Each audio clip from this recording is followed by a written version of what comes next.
Bueno, hoy con esta conferencia o charla mía sobre la Fundación de Veracruz, que le he puesto un hecho fundamental para leer la historia de España, e intentaré explicar por qué. Se cierra este ciclo que ha patrocinado Luis del Rivero Asensio y ha organizado la Academia de la Historia, coordinado por don Feliciano Barrio, que se ha excusado, me ha llamado hace un rato, que no podía venir porque está su madre enferma. Así que ya el otro día él dio las gracias a nuestro patrocinador y por lo tanto yo voy a ceñirme a dar mi conferencia. En la época prehispánica, las tierras mexicanas que formaban la vertiente del Golfo, donde Cortés asentaría la ciudad de Veracruz, eran consideradas un lugar sagrado, para leer y señalarlo.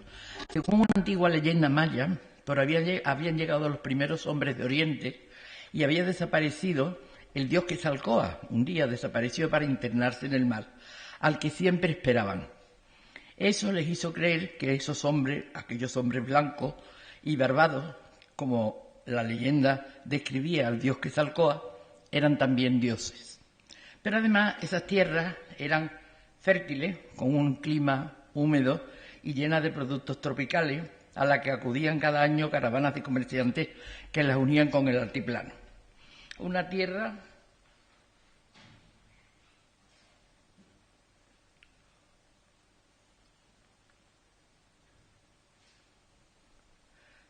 estamos hablando de esta parte de aquí. Esta es la península de Yucatán. Ahora lo veremos más con una imagen más cercana. Y como digo, una tierra que tenía una gran población flotante y por eso fue muy difícil que conservaran las primeras grandísimas civilizaciones mesoamericanas, la más importante de ellas, los mayas, que ocupaban un gran área en el centro y sur de México y parte de América Central. Los mayas ocupaban toda la península de Yucatán, esta parte de aquí de Guatemala, y hasta aquí, casi hasta los límites con Panamá, ocupaba la civilización maya. En la costa del Golfo existía una ancha franja, en toda esta parte de aquí, existía una ancha franja que estuvo ocupada por diversos pueblos. Los chontales de Tabasco se unían con los huastecos de la zona de Veracruz, pueblos que sustituyeron o se unieron a los mayas y a los olmecas. Los pueblos del norte, que venían de estas tierras del altiplano y esta parte de aquí, invadieron estas tierras poco a poco, y entre ellos los tlaxcaltecas, que dominaron esta zona a fines del siglo XIV hasta que fueron poco a poco invadidos por los mexicas, no sin guerras defensivas de los muy bravos tlaxcaltecas.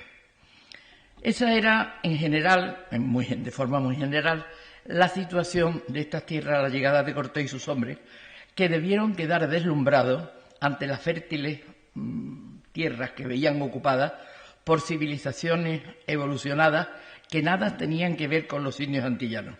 Pero además Cortés se dio pronto cuenta de la rivalidad que existía entre los pueblos que habitaban esta zona con los mexicas, que se habían adueñado del altiplano, creando un fuerte imperio a base de explotar a todos los demás. Con su astucia, que la tenía desde luego, se aprovechó de estas circunstancias. Según afirman dos historiadores veracruzanos, que trabajan en la Universidad de Veracruz, una antropóloga, Rocío Córdoba, y un sociólogo, historiador, Hipólito Rodríguez, son autores de un capítulo en un libro muy bueno que se publicó hace poco, en el año 2015, titulado La Veracruz de Hernán Cortés. Después de afirmar algo que es obvio, que dice la colaboración de los pueblos indígenas de la costa, la conquista de México habría sido un proceso completamente distinto. Eso, por supuesto, es obvio. Pero dicen textualmente, algo que sí me interesa leerles. A partir de estos escenarios, se refieren a lo que ocurrió con la llegada de Cortés y su hueste, que atestiguan la eclosión de una nueva civilización, se reorganiza el territorio y la costa del Golfo se convierte en un emplazamiento clave. La fundación de la Villa Rica de la Veracruz punto de partida de la conquista, dio legalidad al proyecto de Cortés, al tiempo que también le proporcionó la posibilidad de construir un puerto para comunicar a las tierras recién conquistadas con Europa, fuente, en última instancia, del nuevo proceso civilizatorio. El puerto instalado por Cortés en las costas de Chalchihuecán no es solo una herida que desgarra la piel de Mesoamérica, sino la piedra fundamental de una historia que en el curso de los siguientes años, 3 siglos de historia colonial, reconstruirá la costa del Golfo y del vasto imperio azteca. Esto me parece una cita muy importante, hecho en un libro muy bueno, y después voy a hacer otras citas de otros historiadores del Colegio de México que también escribe ahí. Y en efecto, los grupos de Mesoamérica costera verían formarse un nuevo orden territorial y una serie de procesos culturales que no solo cambiaría el nombre de sus antiguas poblaciones, sino que, como en el caso de Veracruz, surgirían nuevos y pujantes núcleos. Vamos a ver esta imagen de Cortés a su arribo a la playa del Chalchihuecán, el Códice Misantla. El Códice Misantla es del último tercio del siglo XVI y recoge sobre todo la alianza de los pueblos de Yucatán con Cortés. Y se estudió a fondo recientemente, ha habido unas conferencias en el Museo Nacional de Antropología de México, con un seminario de mucho interés que se llama Códices del Encuentro. Hay muchos códices que hablan del encuentro, porque esto está en casi todos los códices mexicanos. La fundación de Veracruz, por tanto, fue algo más que la fundación de una villa, fue un hecho trascendental y único, por cuestiones estratégicas, por cuestiones políticas, poblacionales y sociales. Un hecho del que tenemos un conocimiento de lo que sucedió casi día a día, gracias a muy diversos cronistas, al testimonio del Cabildo de la Villa Rica de la Veracruz, o a los numerosos testimonios de los hombres que formaban este cabildo y que formaron la comunidad, en los juicios celebrados tanto para acusar a Cortés como para defenderlo y también para pedir beneficios en la corte por su hazaña y sobre todo, por supuesto, por las cartas de relación del propio Cortés, con las que además de contar toda su aventura y todo lo que hace,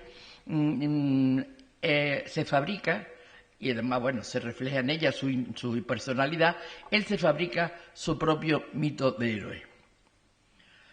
El profesor Hugh Thomas, en su muy conocida obra La conquista de México, que hace la narración de la conquista de México con la enorme bibliografía que existe sobre ella, la hace amena, como él sabe manejar la fuente, y que fue editada por Planeta en el año 94, narra casi novelada el desembarco de Cortés en las tierras yucatecas y tiene un párrafo que también les quisiera leer. Dice así: el 18 de febrero de 1519, la tercera expedición castellana emprendió la definitiva travesía hacia Yucatán. Iban 9 barcos hacia Cozumel y faltaba uno capitaneado por Alonso de Escobar, que al parecer se había extraviado. Aunque algunos de los expedicionarios y los pilotos ya conocían la isla, para la mayoría fue una novedad encontrar las casas y el templo de la diosa Ixchel encima de una pirámide escalonada. En Cozumel estaba, pero yo creo que se está refiriendo también a la isla de las mujeres, de la que luego hará alusión. Y con el techo cubierto de paja, así como también era nuevo encontrar miel, legumbres y frutas desconocidas o extrañas aves. Y sobre todo el hallazgo de la hamaca, dice él, y los papiros pintados. Allí mismo comenzó Cortés su política de pacificación, aunque no llevaba órdenes para ello, se hizo amigo del jefe maya y comenzó a adoctrinarlo, poniendo de manifiesto el horror del sacrificio humano que los mayas practicaban.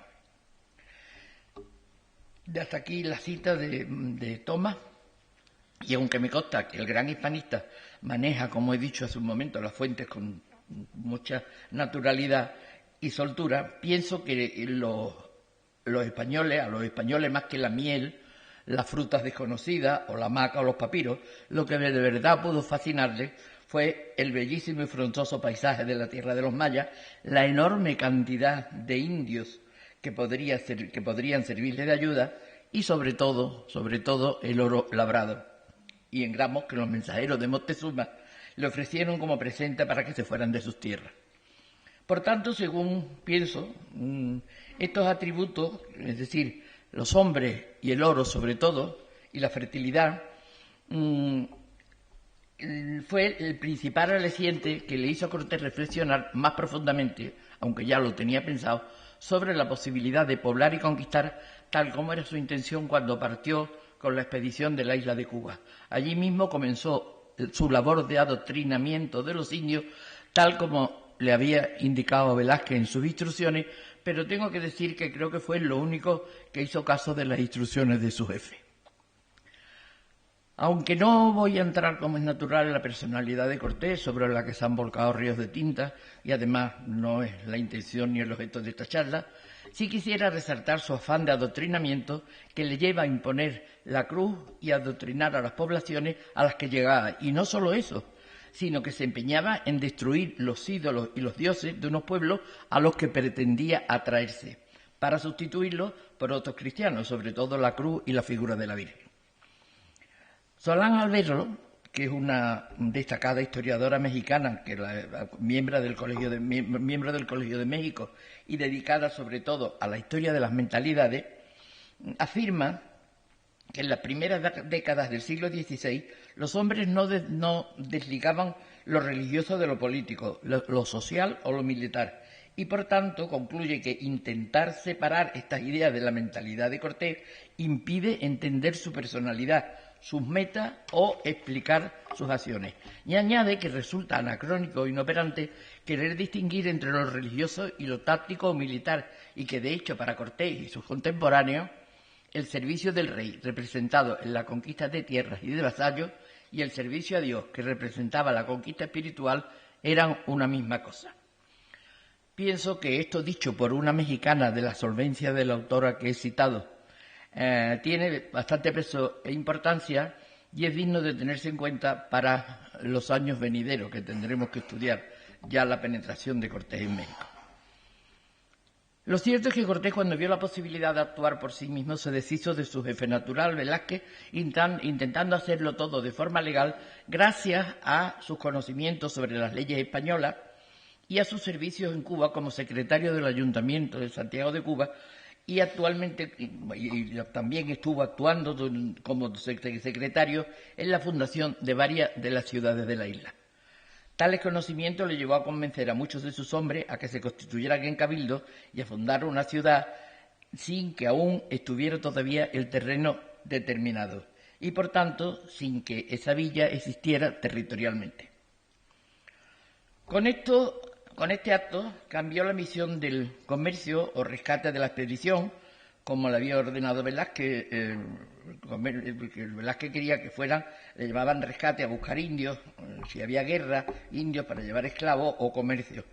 Y comenzó una nueva política de poblamiento con la idea de conquistar el imperio más poderoso que había en esos momentos en el continente americano, el imperio mexica.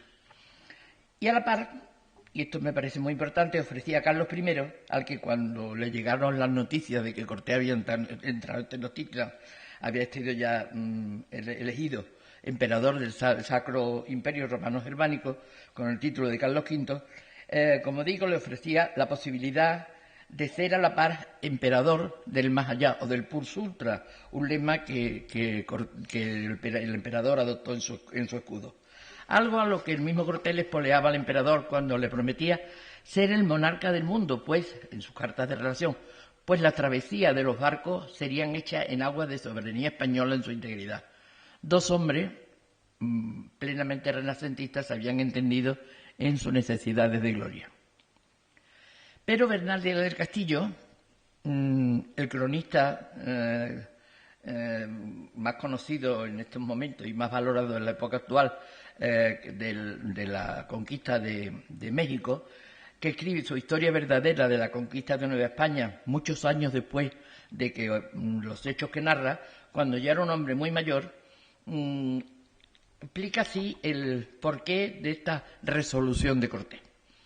Y acude a un romance medieval, como les voy a leer ahora mismo el párrafo. Dice Bernal: acuérdome que llegó un caballero que se decía Alonso Hernández de Portocarrero, un personaje muy importante en la expedición de Cortés, y dijo a Cortés: Paréceme, señor, que os han venido diciendo estos caballeros que han venido otras 2 veces a esta tierra, se refiere a las dos expediciones anteriores de las que ahora les voy a hablar, que le decían, y entonces cita la primera estrofa del romance de Montesinos, que el conde Grimaldo le dice a su hijo Montesinos: cata Francia, Montesinos, cata París, la ciudad, cata las aguas del Duero, do van a dar a la mar. Y sigue diciendo Bernal: yo digo, que decía Portocarrero, yo digo que miréis las tierras ricas y sabéos bien gobernar. Luego Cortés bien entendió que a qué fin fueron aquellas palabras dichas y respondió: denos Dios ventura en armar como al paladín Roldán, que en lo demás, teniendo a vuestra merced y otros caballeros por señores, bien me sabré entender. Yo creo que este pasaje de la historia de Bernal puede ser quizás un invento o algo que se figura al cabo de los años, porque después de tantos años era muy difícil de acordarse de lo que le había dicho Portocarrero a Cortés. Y yo creo que se puede entender como se acude a la literatura medieval. Bernal, que era un hombre mucho menos evolucionado, mucho menos culto que Cortés, acude a la literatura medieval de los romances, que según algunos autores comenzó entonces a introducirse en América, como tantas otras cosas de nuestra cultura, y que vemos, se puede ver a la paz, esta mentalidad medieval unida a la aventurera de unos personajes que decidieron quedarse para conquistar y poblar tierras desconocidas. Como decía Pablo Emilio Pérez Mallain el otro día, puro renacimiento, eso no era ya nada medieval. Las Antillas fueron desde el primer momento la plataforma de entrada en el continente. En tanto que el norte, bueno, esta imagen, bueno, la imagen que han visto ustedes la he dejado tanto tiempo puesta porque el códice Misantla, como ustedes ven, pueden ver aquí,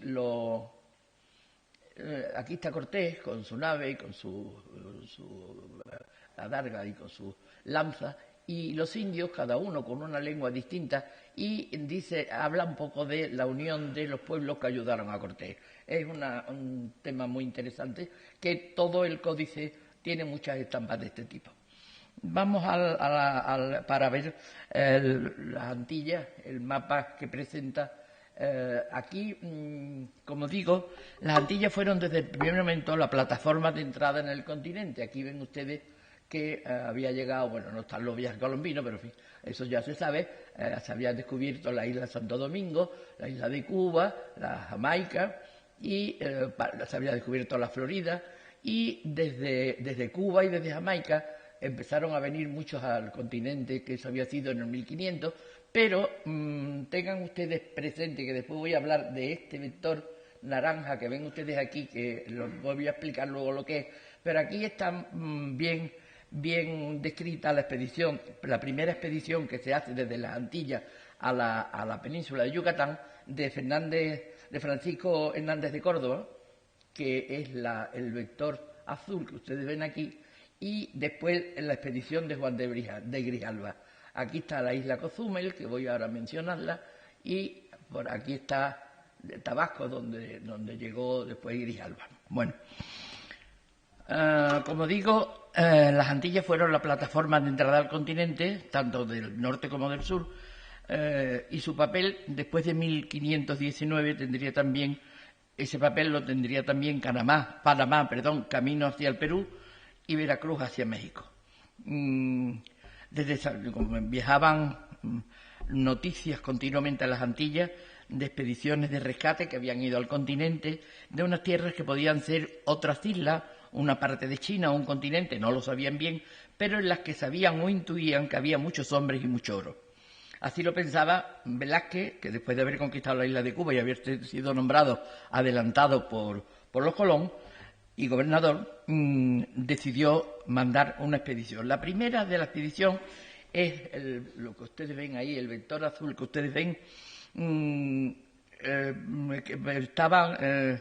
la envió y había llegado. Esta expedición se hace porque desde el Darién había habido un naufragio y, bueno, había habido un barco que había derivado, no llegó a Cuba y naufragó aquí. Y algunos llegaron a la isla de Cuba.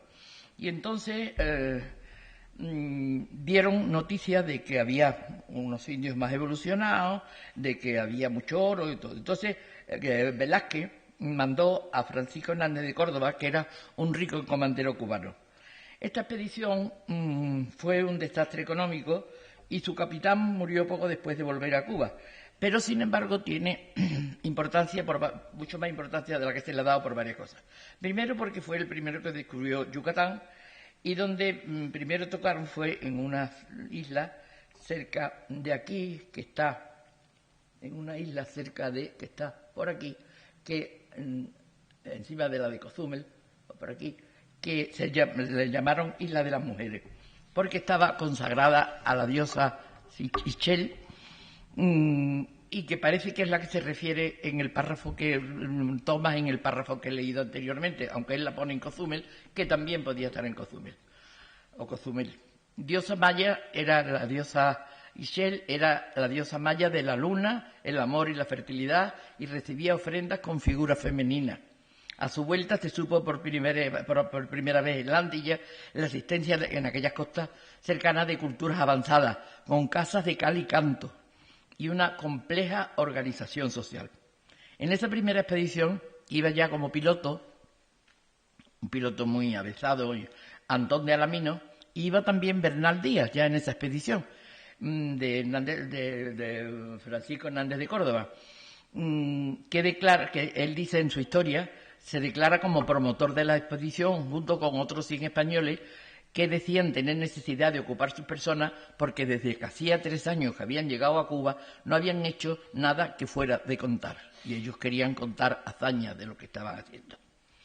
Esta expedición de Hernández de Córdoba, como digo, tiene bastante más importancia de la que se le ha dado, no solo porque, como ya he dicho, descubre Yucatán en la tierra de los mayas, probablemente gracias a la pericia de Antón Alamino, sino que, según cuenta Francisco Fernández de Salazar en su Crónica de la Nueva España, es la primera vez que Fernández de Córdoba ya piensa en poblar. Y dice: de esta manera salió Francisco Hernández del puerto de Santiago de Cuba, el cual, estando ya en alta mar, declarando su pensamiento, que era otro que el que parecía, dijo al piloto, Antón de Alamino, por lo visto: no voy a buscar lucayos. Y dice el mismo texto, lucayos son indios de rescate. Se refería sobre todo a los indios caribes que poblaban las pequeñas Antillas y que invadían con mucha frecuencia las islas de Cuba y de Santo Domingo, y como eran unos indios bastante fieros, los cogían como esclavos.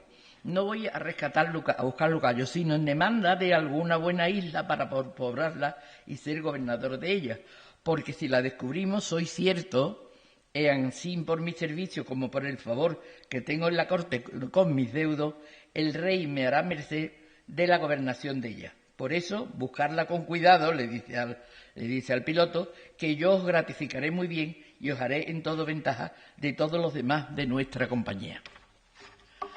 Como habrán observado, es difícil sustraerse, después de leer este párrafo, sustraerse a pensar que don Miguel de Cervantes, tan conocedor de las cosas de India, de los hechos que habían ocurrido en India, pudiera tener entre sus lecturas la crónica de Cervantes, de su homónimo. Y además hay un dato que, como ya he dicho, es de bastante interés. Si es de verdad lo que dice el gran cronista y humanista Cervantes de Salazar, la idea de separarse de las intenciones con la que Velázquez envió a las 3 expediciones no fue solo una ocurrencia de Cortés. Estaba en la mente de todos, como luego se pudo demostrar.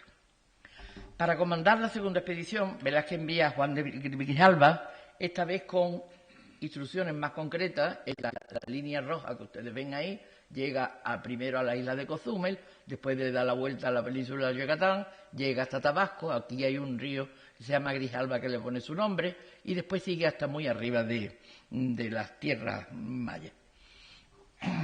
Y como digo, Grijalva tenía instrucciones más concretas y una mayor participación había tenido Velázquez y él. Iban también con él el piloto Alaminos otra vez, Bernal Díaz otra vez y Pedro de Alvarado iba ya esta vez, 3 personajes que serían clave en la empresa de Cortés. Descubrieron la isla de Cozumel y pasaron pensaron que Yucatán era otra isla a la que llamaron Isla Rica. Exploraron las costas del Golfo de México y llegaron hasta Tabasco, que ya se lo he señalado ahí, está exactamente por aquí, donde tuvieron por primera vez noticias del Imperio Mexica, pero solo consiguieron un poco de oro y a su vuelta también consiguieron la enemistad de Velázquez, que no le perdonó que no hubiera ido a poblar aquellas tierras tan ricas. La tercera expedición y definitiva fue la capitaneada por Cortés, cuyas intenciones y composición siempre crearon dudas por las diferentes versiones de los cronistas y del mismo Cortés. Desde el comienzo, la expedición de Cortés estuvo tocada por la suerte para los planes de él. Obligados a parar en la isla de las Mujeres, donde he señalado antes, allí encontraron a Jerónimo de Aguilar, un marino de Écija que había vivido cautivo desde que era uno de los náufragos de esta expedición que le estoy diciendo que fue en el año 13 o 14 y llevaba 9 años cautivo con otro compañero llamado Guerrero y habían sido capturados y habían vivido con los mayas.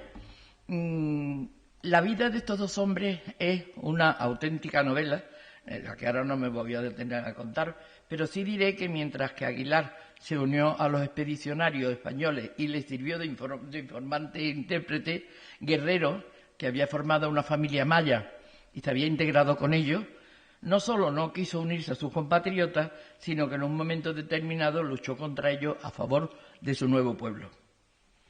El 12 de marzo desembarcaron cerca del río Grijalva y navegaron hacia el interior,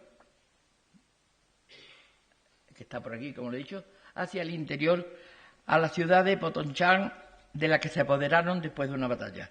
Bernal dice que había avanzaron por el río y estos indios se habían portado bien con Grijalva, anteriormente se portaron bien con Grijalva. Bernal dice que había más de 12.000 guerreros dispuestos entonces para atacar ya en la de Cortés, y otros muchos escondidos entre los matorrales. Y a Pedro Martínez de Anglería piensa que había unas 25.000 casas, es decir, que eran poblaciones muy, muy pobladas. Y es verdad, no creo que exageren, porque las poblaciones de origen maya estaban muy pobladas todas. Ahora vamos a ver una de ellas. Estaban en tierra de los totonacas que tanto ayudarían a Cortés a derrotar a Atahualpa luego. De la victoria de Potonchán, Cortés sacó varias experiencias. Se dio cuenta del gran impacto de la artillería, desconocida por los indios, y que podía ser decisiva para imponerse ante una gran cantidad de ellos, como eran. Sobre todo si usaban, y eso era importante, las armaduras de metal, que les llamaba mucho la atención cuando refugían al sol. El 27 de abril, el domingo de Ramos, aún estaban en aquella ciudad, y en ella encontraron un personaje importante, que luego fue fundamental. Una mujer llamada Marina, que le fue entregada a Cortés por uno de los caciques y que hablaba tanto maya como náhuatl.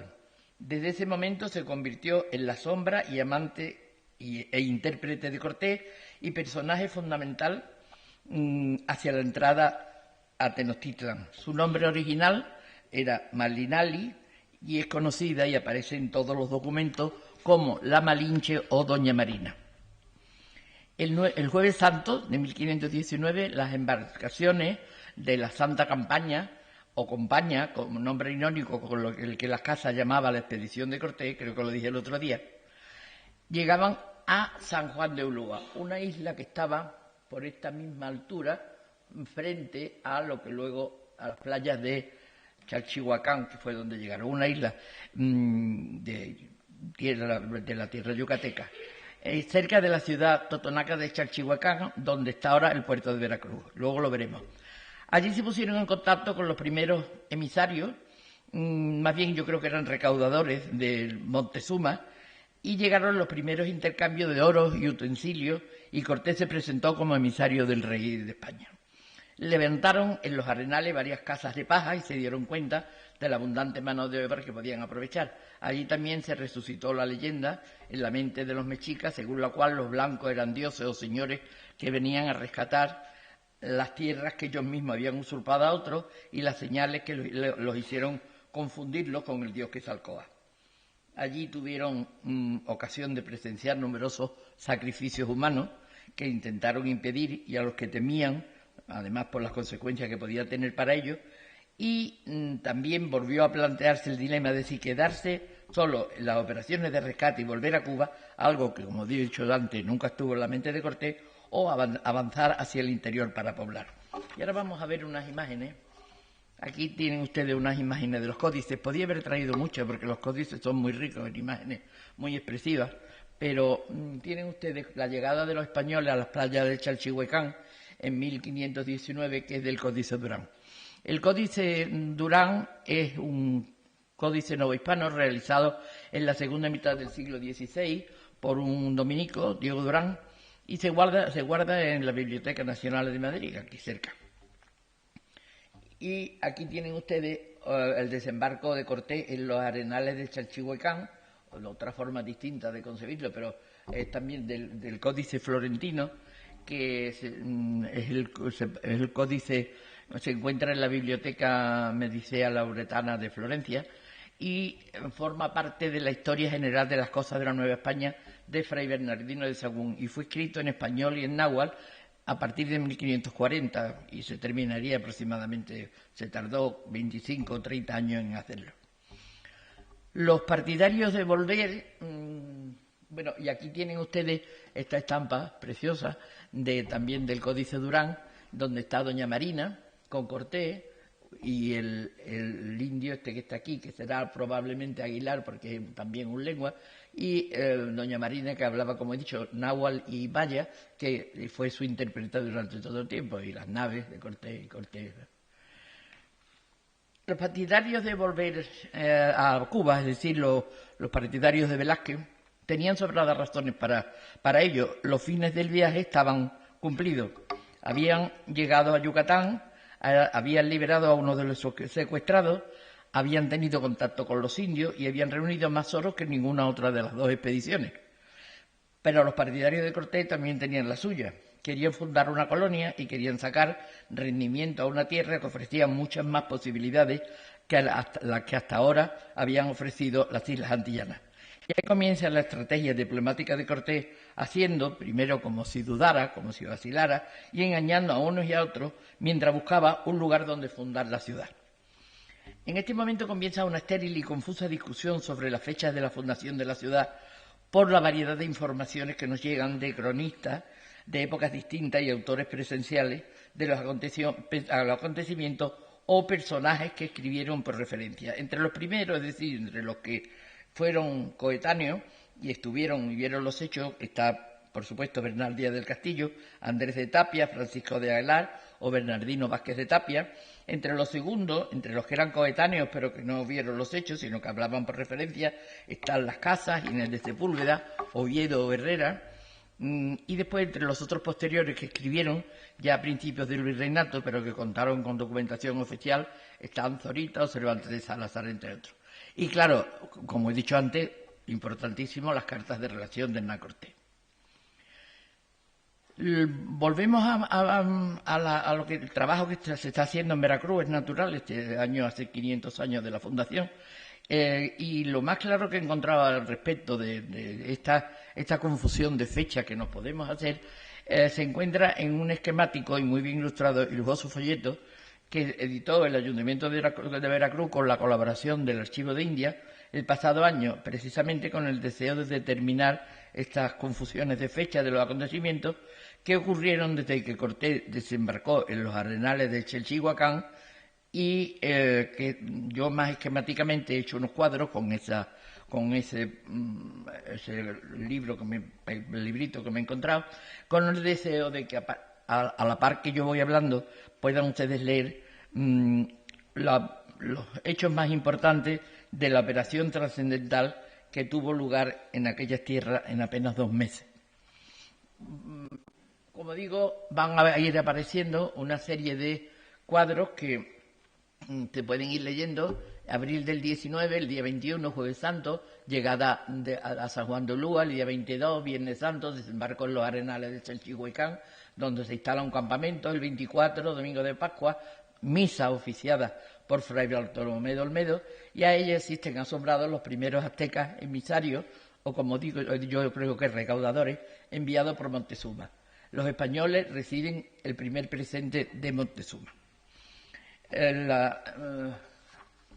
En mayo de 1519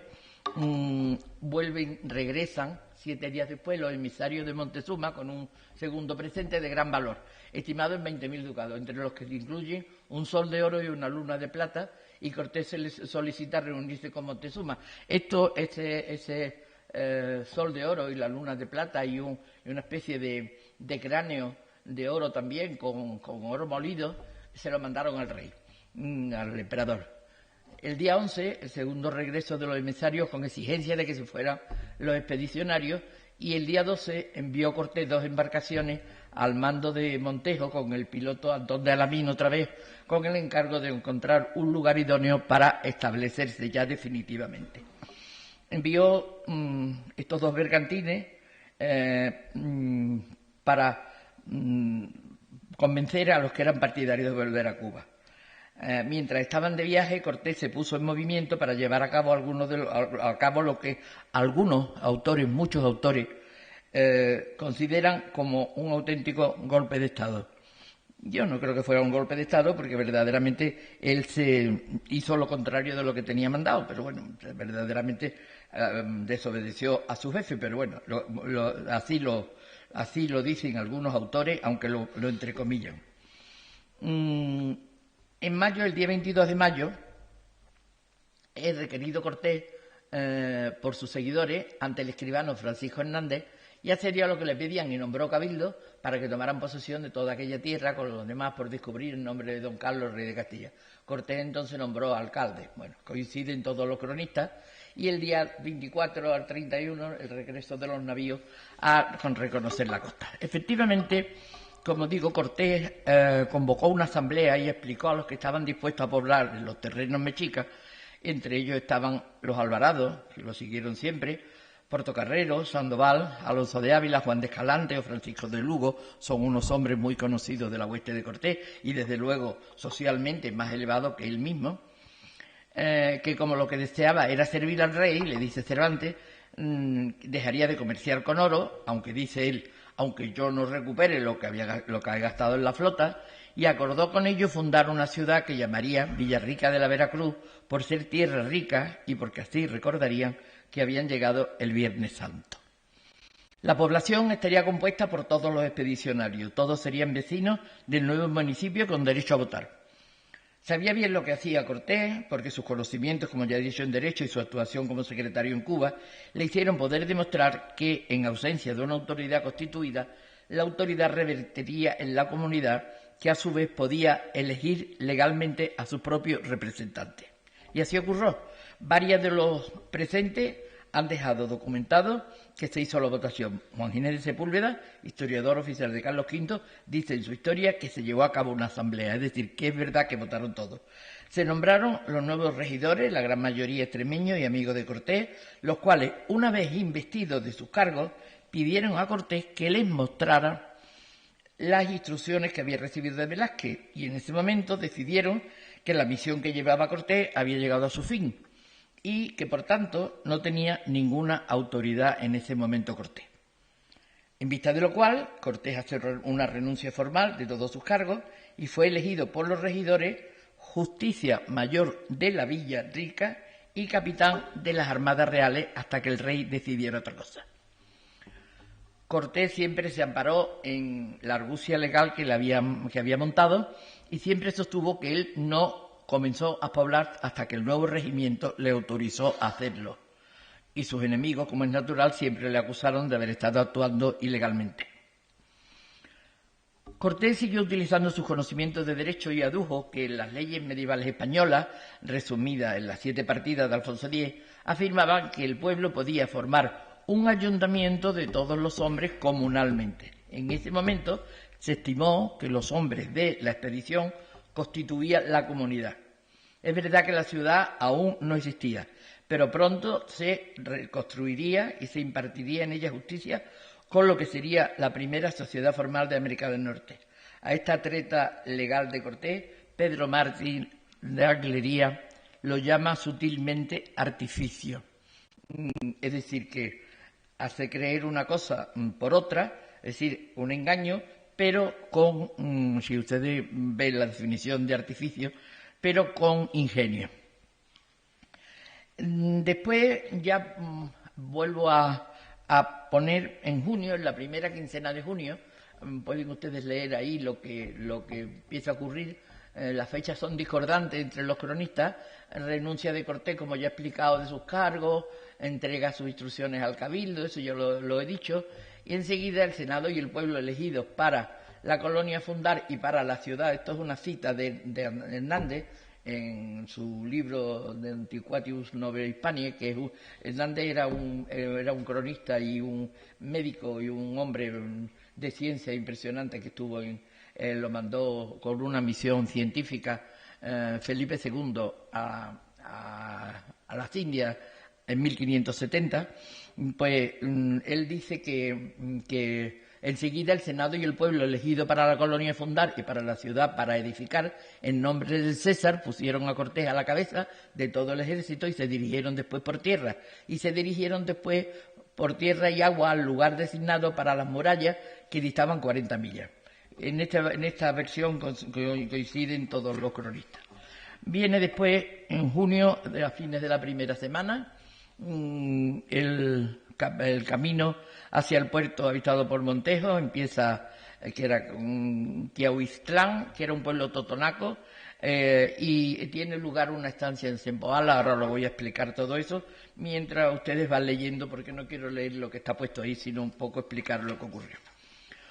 Una vez que llegaron a un acuerdo sobre los temas administrativos, como acabo de decir, y económicos, Cortés decidió fundar la ciudad de Quiahuiztlán y el puerto que luego lo señalaré, que encontró Montejo y que Cortés mandó llevar por mar al puerto que había encontrado Montejo todas las provisiones y artillería, mientras que él iba por tierra a la cabeza de 400 hombres y los caballos. Entonces tenemos pues un cabildo que se pone en marcha, que se han nombrado los regidores y los procuradores aún sin territorio, algo absolutamente excepcional.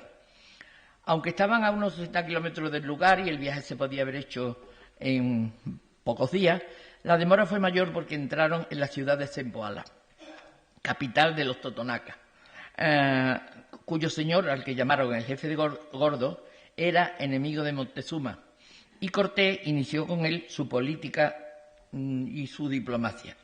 Un pueblo sojuzgado, como eran los totonacas, y otro dispuesto a invadir nuevas tierras, aliados contra el poderoso el que tenían en contra, y hizo posible, eso fue lo que hizo posible su éxito. La estancia de los españoles en Sempoala también es una novela, como casi todas las aventuras y las cosas que pasan en la historia de América, que nunca ha sido bien contada o nunca ha sido bien difundida. El cacique de Sempoala les rogó que se quedaran, les vació un palacio para que se alejaran y les proporcionó a la hueste de Cortés esteras y comida, mantas, plumas, y se intercambiaron regalos, con la consiguiente, por supuesto, ventaja para los españoles en el intercambio de regalos. En sus conversaciones con el jefe Gordo, como le llama siempre Bernal, conoció Cortés la existencia de otros pueblos, los de Tlaxcala y Texcoco, que odiaban igualmente los abusos de los mexicas y que, en definitiva, si conseguían unir a todos bajo su manto, podían atacar al inexpugnable Tenochtitlan, que le describieron con toda su grandeza y su cerco de agua.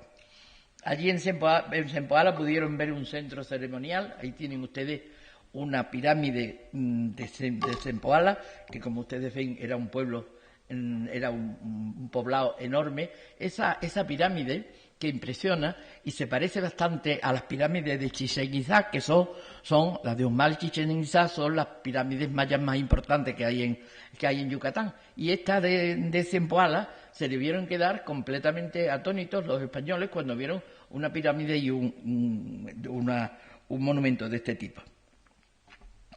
Allí en Sempoala pudieron ver, como digo, este centro ceremonial con los cráneos de los sacrificados, y allí probablemente muchos españoles pudieron ver también sacrificios humanos. Lo que fueron 2 frutizos de la semana. Bueno, y la población, los cronistas dicen que tenía de 25.000 a 30.000 habitantes. Como ustedes comprenderán, yo sí, vamos, no lo veo exagerado, siendo, como digo, los pueblos mayas muy poblados y con una pirámide de este tipo, esto era un templo, un lugar sagrado. Sobre el 1 de junio siguieron costa arriba hasta llegar al puerto de Quiahuiztlán, acompañado de cargadores con el señor de Sempoala. El señor de Sempoala les obsequió con una serie de indios para que le llevaran, los indios tamemes, que se llamaron luego, que le cargaban, y la expedición contó siempre con unos 400 indios que le llevaron los enseres, con lo cual, como ustedes comprenderán, los españoles estaban encantados.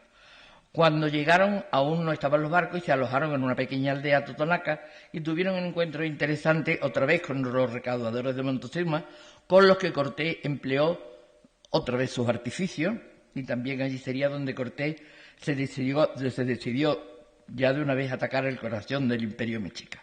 Pero antes tenía que fundar la ciudad de Villarrica.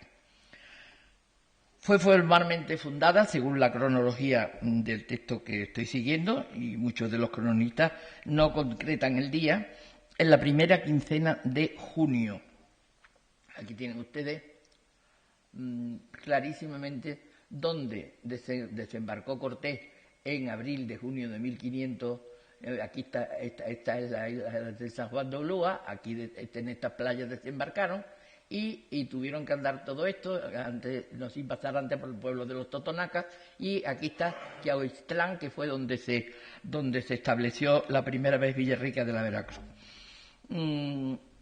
Como digo, cuando llegaron aún no estaban los barcos y se alojaron en la pequeña aldea y tuvieron el encuentro otra vez con los recaudadores de Montezuma.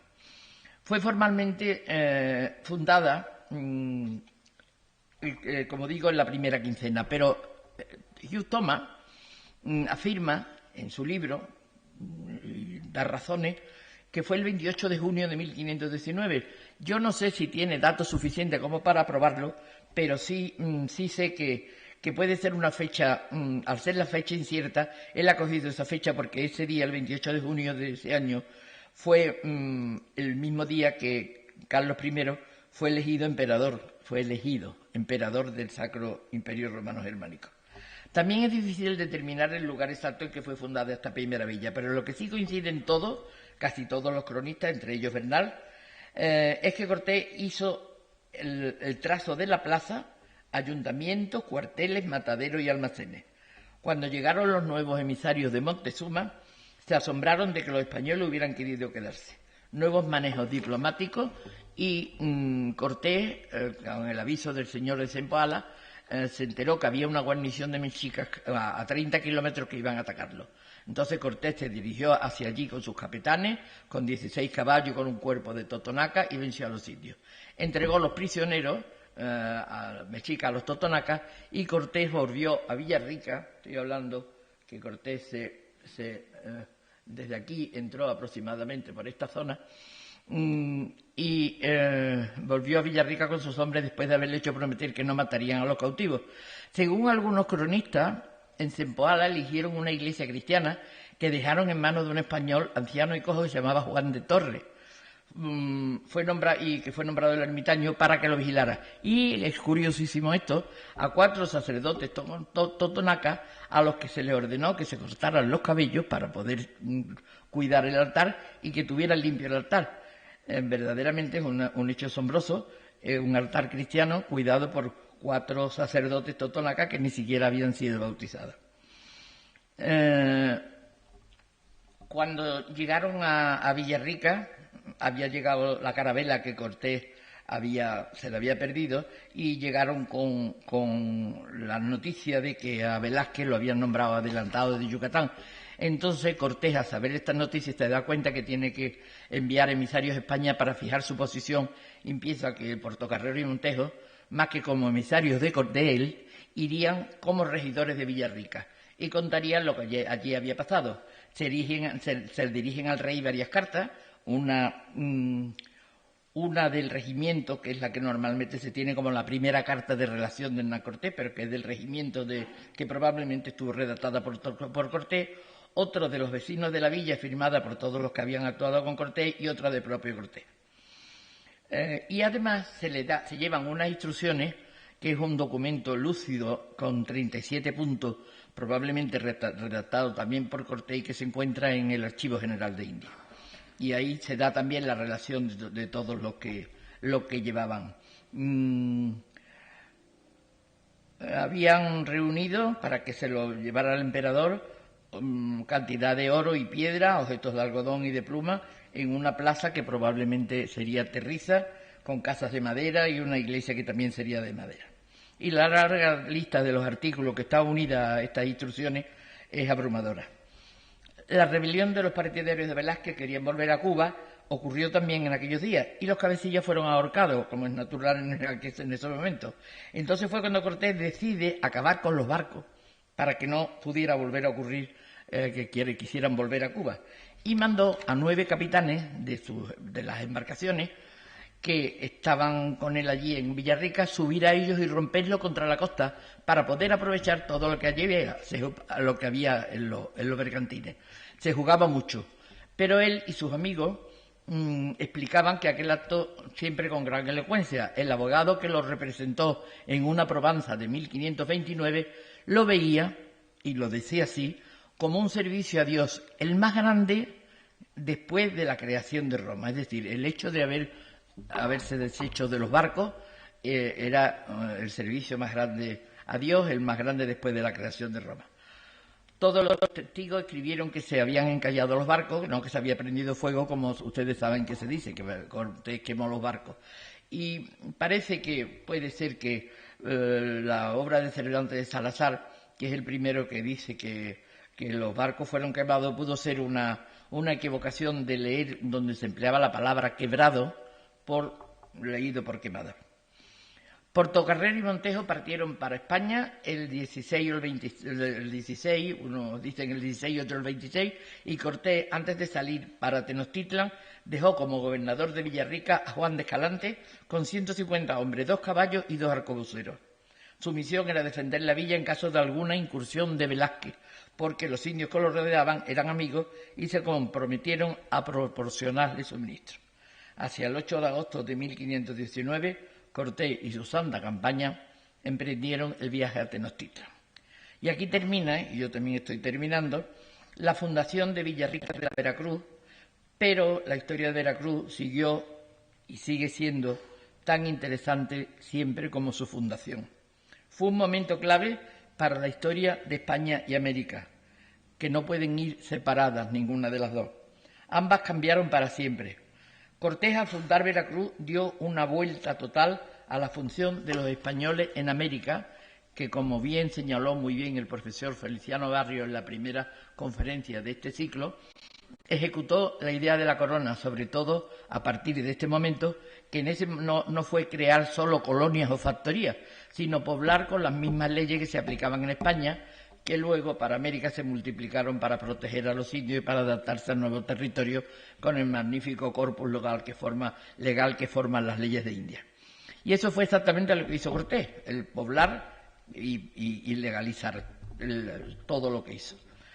Por otra parte, Veracruz fue para Cortés y su estancia en aquellas tierras no solo una inspiración en la nueva política pobladora y diplomática para buscarse aliados, sino que le proporcionó la experiencia suficiente como para llevar a cabo su empresa posterior. En Mesoamérica nada volvió a ser igual y en España tampoco. El puerto de Veracruz no solo proporcionó la entrada en un imperio desconocido para Occidente, sino que fue el comienzo de una nueva España que estuvo unida siempre con la península a través de este puerto, que fue cambiado varias veces.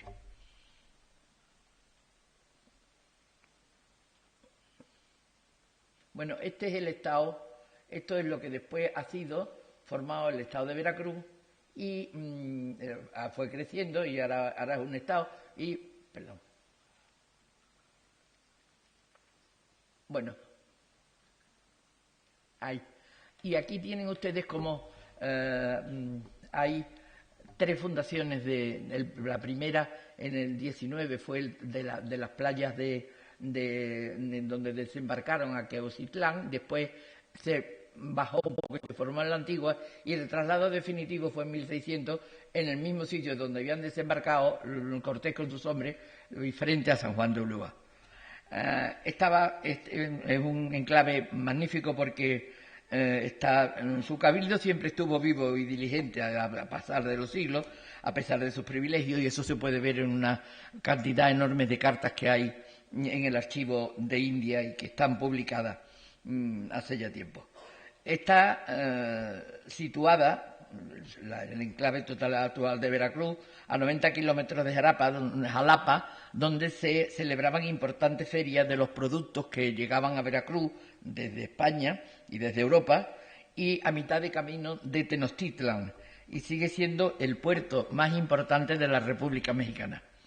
Por él salieron para España y Europa toneladas de plata y una serie de productos alimenticios, tintorios y curativos que revolucionaron la economía mundo y las costumbres occidentales, algo bastante más acusado cuando a partir de 1565 se convirtió también en el puerto de salida al Atlántico de los productos que llegaban a Acapulco en el galeón de Manila con productos de China y de Filipinas. Por todo ello, creo, señores académicos, señoras y señores, que no he exagerado cuando en el título dado a esta conferencia, que han tenido la bondad y la amabilidad de escucharme, he querido señalar que su fundación fue un hecho fundamental para la historia de España, que durante 3 siglos estuvo unida a la de América. Y uno de los puntos clave de esa historia compartida fue la ciudad de Veracruz. Muchas gracias.